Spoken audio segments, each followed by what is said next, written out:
Exercice 4, deuxième partie. On doit montrer que W, qui est l'ensemble des matrices symétriques de Mn de K, c'est un sous-espace vectoriel. Donc, pour montrer que W, c'est un sous-espace vectoriel, pareil, matrice 0 appartient à W, et pour n'importe quelle deux matrices appartiennent à W, pour n'importe quel A appartenant à K, il faut montrer que AM plus M' appartient à W. Donc, je répète, c'est quoi W? C'est M appartenant à Mn de K pour dire que c'est l'ensemble des matrices de Mn de K. Ils sont symétriques, cela veut dire que transposé de M égale à M.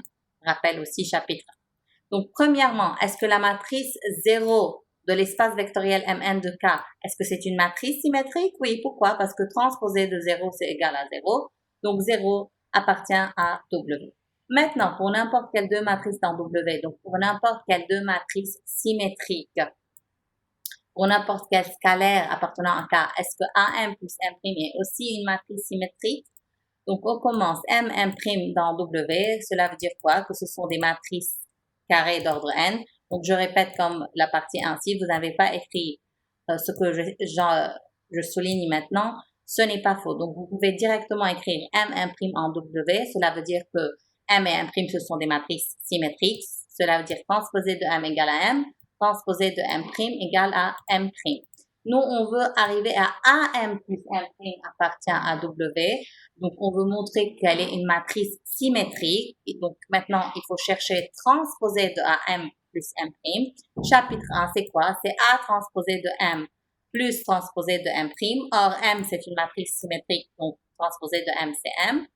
M', c'est une matrice symétrique, donc transposé de M', c'est M'. Donc, on conclut, on a AM plus M', c'est une matrice carrée d'ordre N, et transposé de AM plus M' égale à AM plus M'. Donc, on a déduit que AM plus M', c'est une matrice symétrique, alors elle appartient à W. Ainsi, W, c'est un sous-espace vectoriel de Mn de K. La partie 3, c'est exactement la même chose, mais au lieu de transposer de M égale à M, là, on a transposé de M égale à moins M. Pourquoi? Parce qu'on parle maintenant des matrices antisymétriques de Mn de K. Donc, on parle des matrices carrées telles que transposé de M, c'est moins M. Première condition, vecteur 0, est-ce qu'il appartient à W? Le vecteur 0, là, on parle aussi de la matrice nulle. Est-ce qu'elle est antisymétrique? Oui, parce que transposé de 0 égale à 0. Donc, 0 appartient à W. Deuxième condition, on a M' dans W, donc ce sont des matrices carrées d'ordre N symétriques. A scalaire dans K, il faut montrer que AM plus M' appartient à W. Donc, je répète, si vous n'avez pas écrit à chaque fois ce que je souligne, ce n'est pas faux. Donc, ça, c'est juste pour dire qu'on a M et M' et AM plus M', ce sont bien sûr des matrices symétriques d'ordre K. Parce qu'on est dans cet espace vectoriel. On est dans l'espace vectoriel des matrices carrées d'ordre N. Donc, M et M' appartient à W. Donc, M et M', ce sont des matrices d'ordre N, telles que transposé de M égale à moins M et transposé de M' égale à moins M' parce que W, c'est l'ensemble des matrices antisymétriques. Maintenant, pour montrer que AM plus M' appartient à W, bien sûr, AM plus M', c'est une matrice carrée d'ordre N. Pour montrer qu'elle est antisymétrique, il faut montrer que transposé de AM plus M' égale moins AM plus M'. Si on montre transposé de AM plus M', c'est l'opposé de AM plus M', donc on peut déduire que AM plus M', c'est une matrice antisymétrique et ainsi AM plus M' appartient à W. Donc, transposé, on fait le calcul qui est simple. Transposé de AM plus M', c'est quoi? C'est A transposé de M plus transposé de M'. Transposé de M, c'est moins M, donc on va avoir moins AM.